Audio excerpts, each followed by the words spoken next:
Good morning बच्चों, मैं BL Agarwal आज आपको इस लेक्चर में कॉरपोरेट अकाउंटिंग का एक chapter holding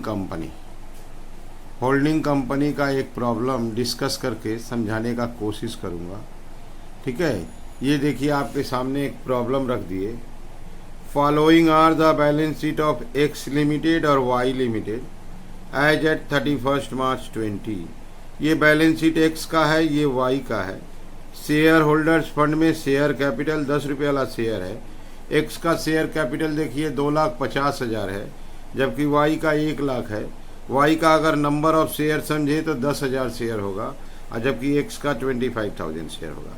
reserve and surplus में 1,55,000 है एक्स के लिए, वाई के लिए 80,000 है। इसका आप नोट्स टू अकाउंट देख लो साथ साथ। रिजर्व एंड सरप्लस जो 1,55,000 था, उसमें दो नाम था, जनरल रिजर्व और सरप्लस। इसी तरह यहाँ वाई लिमिटेड में भी देखिए एक नाम है जनरल रिजर्व 30,000 और जबकि सरप्लस में है 50,000। वापस देखिए ट्रेड पेएबल है 45,000, 32,000, ये टोटल दोनों 450 और 2,12,000। एसेट्स में non current asset, fixed asset, tangible है 2 लाख और 1,20,000। इनटेंजिबल है 20,000 और 10,000। यहाँ देखिए मेन चैप्टर के हिसाब से इन्वेस्टमेंट 6,000 शेयर खरीदा गया एक्स का। कितना में खरीदा है तो 70,000 में। यहाँ थोड़ा सा मिसप्रिंट है, 6,000 शेयर ऑफ वाई लिमिटेड होगा, तो एक्स लिमिटेड परचेजर है। एक्स लिमिटेड 6,000 शेयर परचेज किया है। किसका परचेज किया है तो वाई का। आप यहाँ पे देखो वाई का 1 लाख कैपिटल था। 1 लाख कैपिटल मतलब 10,000 शेयर था। 10,000 वाई का शेयर में से 6,000 शेयर एक्स परचेज किया है, तो एक्स के बैलेंस शीट में इन्वेस्टमेंट का नाम से है। यहाँ लिखा हुआ है 6,000 शेयर खरीदे थे वाई लिमिटेड का, तो आपका शेयर ऑफ होल्डिंग हो जाएगा 6,000, 10,000 में 60%। तो फिर शेयर ऑफ माइनॉरिटी 40%। वर्किंग करके दिखाएंगे आपको। इन्वेंट्रीज है, ट्रेड रिसीवेबल और कैश है। अच्छा, रिजर्व सरप्लस का तो एनालिसिस बता ही दिए। देखिए when share in Y limited were acquired by X limited, यहाँ ठीक लिखा है। जब एक्स लिमिटेड वाई का शेयर खरीदा था तो वो डेट था 1 अप्रैल 19, दैट इज साल के शुरू में खरीदा था। वाई लिमिटेड के पास 18,000 रुपया जनरल रिजर्व में था। जिस दिन शेयर एक्वायर किया जाएगा उस डेट में जो भी जनरल रिजर्व और सरप्लस अकाउंट में बैलेंस होगा, उस प्रॉफिट को प्री एक्विजिशन प्रॉफिट बोलते हैं, और जितना इंक्रीज होगा उस डेट के बाद उसको पोस्ट एक्विजिशन बोलेंगे। तो 1 अप्रैल को जब वाई लिमिटेड का शेयर खरीदे 18,000 रुपया जनरल रिजर्व में था, जबकि आप बैलेंस शीट में देखो 30,000 है। तो 18,000 को प्री बोलेंगे, तो यहाँ 12,000 12,000 बचेगा जो पोस्ट कहलाएगा। उसी दिन आप देखो सरप्लस में 22,000 था। 22,000 बैलेंस शीट में देखो 50,000 है। 22 को हम प्री बोलेंगे, तो यहाँ और इंक्रीज हुआ है 28,000, उसको पोस्ट बोलेंगे। तो एनालिसिस ऑफ प्रॉफिट का जो वर्किंग होता है वही सबसे वाइटल होता है। जिस दिन शेयर एक्वायर किए उस दिन जनरल रिजर्व सरप्लस में जो भी बैलेंस है वो प्री कहलाएगा, और बैलेंस शीट में एक्स्ट्रा बैलेंस होगा, जितना एक्स्ट्रा होगा उसको पोस्ट बोलेंगे। यहाँ देखिए ट्रेड पेएबल में 10,000 रुपया इंक्लूडेड है जो एक्स वाई के घर में था, तो इसका मतलब ये म्यूचुअल डेप्ट हुआ। अगर एक तरफ ट्रेड पेएबल में है तो दूसरी तरफ ट्रेड रिसीवेबल में होगा, तो जब बैलेंस शीट बनाएंगे दोनों तरफ से 10,000 रुपया लेस हो जाएगा। इन्वेंट्री में देखिए 6,000 का इन्वेंट्री है, जिसके ऊपर 20% प्रॉफिट हुआ था ऑन कॉस्ट। ये अनरियलाइज्ड प्रॉफिट निकालने में काम आएगा। अनरियलाइज्ड प्रॉफिट पीएल से लेस होगा और आपका स्टॉक से माइनस होगा। अनरियलाइज्ड प्रॉफिट निकालेंगे तो 1,000 होगा। यहाँ रिक्वायरमेंट एक ही होता है, बैलेंस शीट बनाइए, that is consolidated balance sheet बनाना है। पहले इसके लिए चलिए वर्किंग करते हैं, ठीक है। वर्किंग करने के बाद बैलेंस शीट बनाएंगे, ओके। ये रहा, सबसे पहले आपको वर्किंग करके समझाने का कोशिश करते हैं। अपना 1 नंबर वर्किंग हमेशा होगा share of holding. Share of holding मतलब हम लोग 6000 शेयर परचेज किए थे आउट ऑफ 10,000 शेयर, तो वो कितना परसेंट हुआ, तो आप देखिए 60%। अगर 60% मेरे पास है तो बाद बाकी 40% जिनके पास है उनको माइनॉरिटी बोलते हैं, तो उसका वर्किंग होता है शेयर ऑफ माइनॉरिटी। उनके पास 4000 शेयर होगा, टोटल 10,000 शेयर था, उसमें इंटू 100 40%। अपना 1 नंबर वर्किंग हमेशा यही होगा, share of holding, share of minority. अब आते हैं 2 नंबर, ये सबसे वाइटल वर्किंग होगा analysis of profit. Analysis of profit में जिस दिन शेयर एक्वायर किया गया 1 अप्रैल, उस दिन के प्रॉफिट को प्री बोलेंगे और जितना बढ़ेगा उसको पोस्ट बोलेंगे। तो जैसे जनरल रिजर्व आपका 1/4/19 को जो था वो था 18,000, वो प्री माना जाएगा। और current year that is balance sheet में जितना बढ़ गया, आपका बैलेंस शीट में था 30,000 तो बढ़ गया 12,000, तो 12,000 को पोस्ट माना जाएगा। ठीक उसी तरह सरप्लस 1/4/19 को जो सरप्लस आपका 22,000 था, इसको प्री माना जाएगा। और बैलेंस शीट के अंदर आपका 50,000 था, वो करेंट ईयर इंक्रीज हो गया, 28,000 इंक्रीज हुआ, उसको पोस्ट माना जाएगा। इसको ऐड करते हैं 40,000, इसको भी ऐड करते हैं, ये भी 40,000 हो गया। अब दोनों में से माइनॉरिटी को भी तो देना पड़ेगा, तो माइनॉरिटी इंटरेस्ट बाद दे देंगे। माइनॉरिटी इंटरेस्ट आपका 40% है, 16,000 बाद देंगे, तो प्री पोस्ट दोनों का ही आंसर आपका 24,000 आ गया। Pre acquisition profit capital income है, कॉस्ट ऑफ कंट्रोल में आएगा। अब पोस्ट एक्विजिशन प्रॉफिट आपका रेवेन्यू इनकम है, कंसोलिडेटेड जनरल रिजर्व और पीएल अकाउंट की तरफ लेगा। अब आगे बढ़ते हैं, वर्किंग नंबर आपका 3 लाते हैं।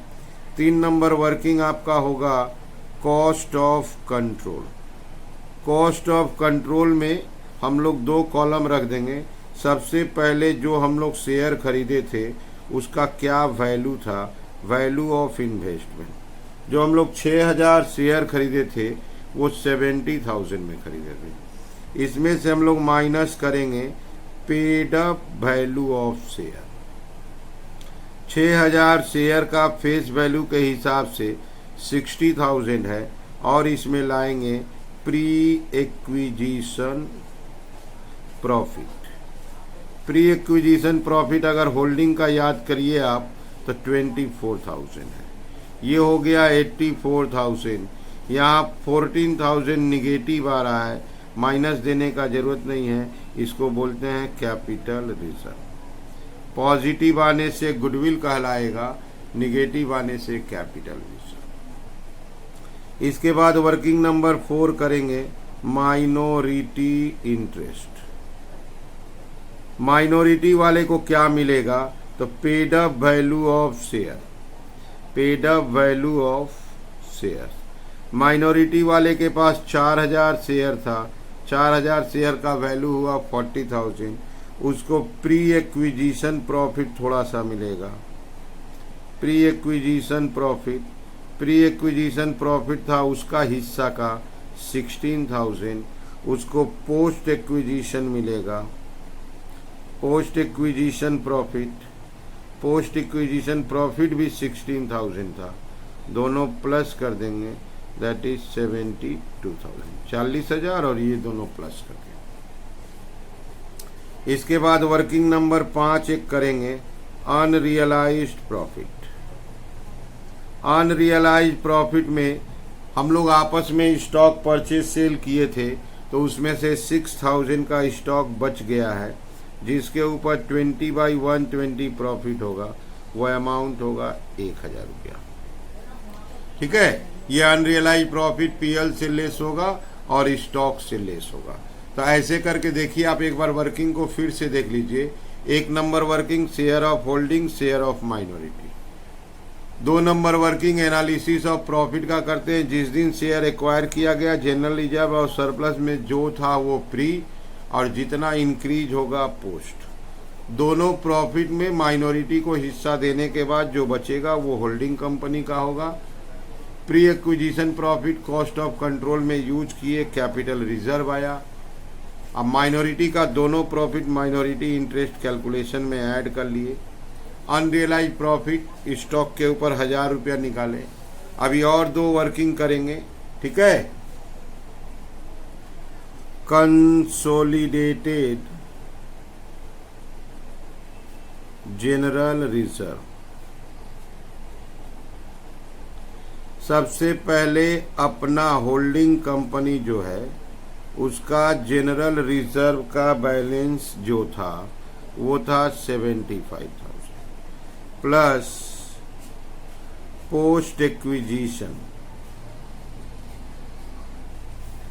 ऐड करेंगे, हो जाएगा। इसी टाइप का वर्किंग होगा कंसोलिडेटेड सरप्लस।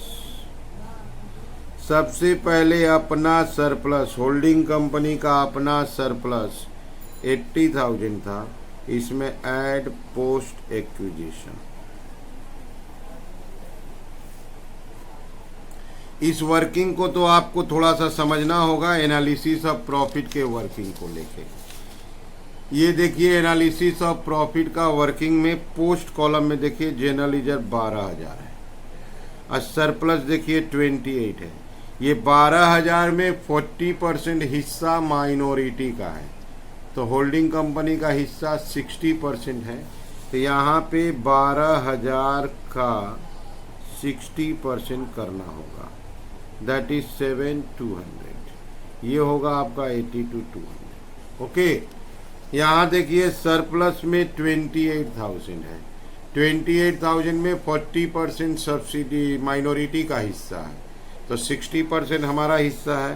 तो यहाँ पर आपको 28,000 का 60% करना होगा, आपका 16,800। इस 16,800 को निकालने का और एक उपाय है जो बेटर होगा। यहाँ देखिए पोस्ट कॉलम का फाइनल आंसर आपका 24,000 है माइनॉरिटी का इंटरेस्ट लेस करने के बाद, तो ये 24,000 होल्डिंग कंपनी का है। अगर उस हिसाब से सोचे तो होल्डिंग कंपनी को जनरल रिजर्व के नाम से 7,200 मिल गया है, तो 24,000 में से अगर 7,200 माइनस कर दे तो 16,800 आ जाएगा। ये बेटर वे है। 96,800 अनरियलाइज्ड प्रॉफिट माइनस किया जाएगा। अनरियलाइज्ड प्रॉफिट का वर्किंग किए थे, उसका अमाउंट 1,000 आया था। This is 95,800। ठीक है, जब हम बैलेंस शीट बनाएंगे तो हमको नोट्स टू अकाउंट में एक नोट्स टू अकाउंट जरूर लगेगा। वो नोट्स टू अकाउंट होगा आपका reserve and surplus. Reserve and surplus बहुत नेसेसरी होगा। अगर आपको याद हो तो जनरल रिजर्व का अभी वर्किंग किए तो जनरल रिजर्व ऐड करके हो गया 82,200। सरप्लस का वर्किंग किए तो सरप्लस ऐड होके हो गया 95,800। कैपिटल रिजर्व आया था कॉस्ट ऑफ कंट्रोल के रूप में, आप उसको देख लो। कैपिटल रिजर्व इज 14,000, तो कैपिटल रिजर्व लग दिए 14,000। ये हो गया आपका रिजर्व एंड सरप्लस।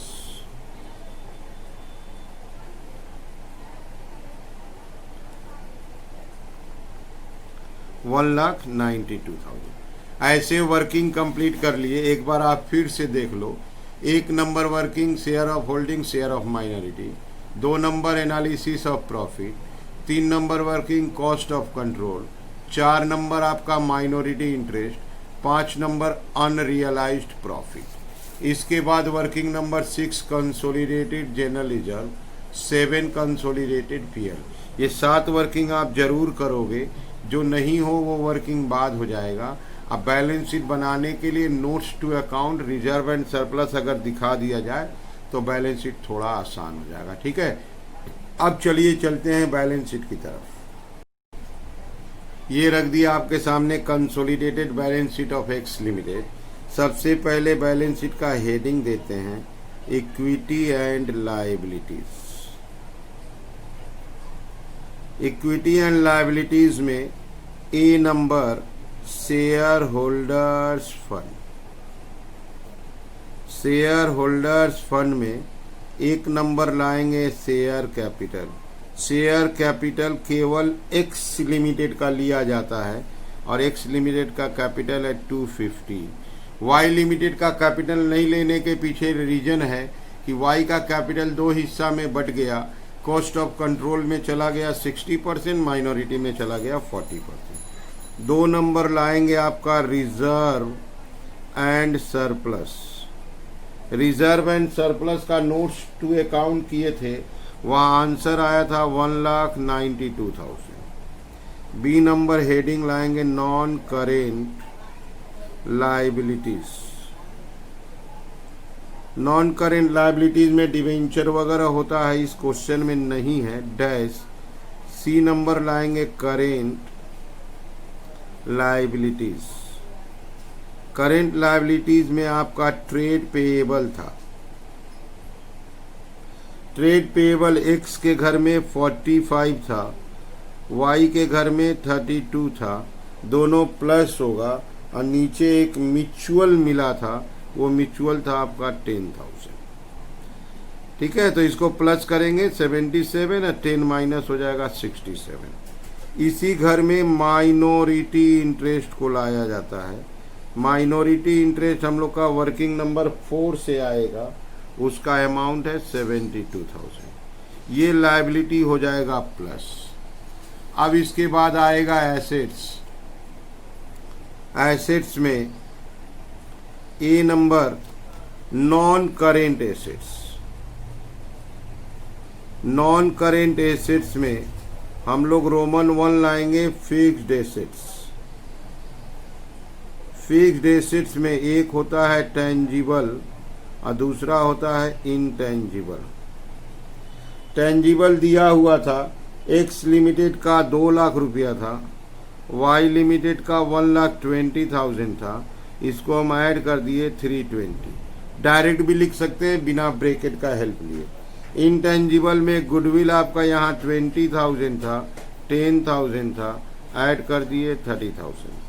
अच्छा, इन्वेस्टमेंट हम लोग जो सब्सिडियरी कंपनी में पैसा इन्वेस्ट किए थे वो वर्किंग में चला गया, वहाँ से कॉस्ट ऑफ कंट्रोल आ गया, इसलिए डैश। इस इन्वेस्टमेंट के आधार अलावा अगर कोई अदर इन्वेस्टमेंट रहता तो उसका वैल्यू लिख देते।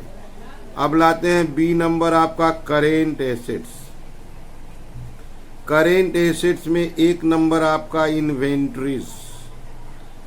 इन्वेंट्रीज अगर देखें तो पहला एक्स लिमिटेड का 65 था, वाई का 38 था। याद रहे आपको अनरियलाइज्ड 1,000 रुपया अनरियलाइज्ड प्रॉफिट माइनस करना था, तो आपका ये हो गया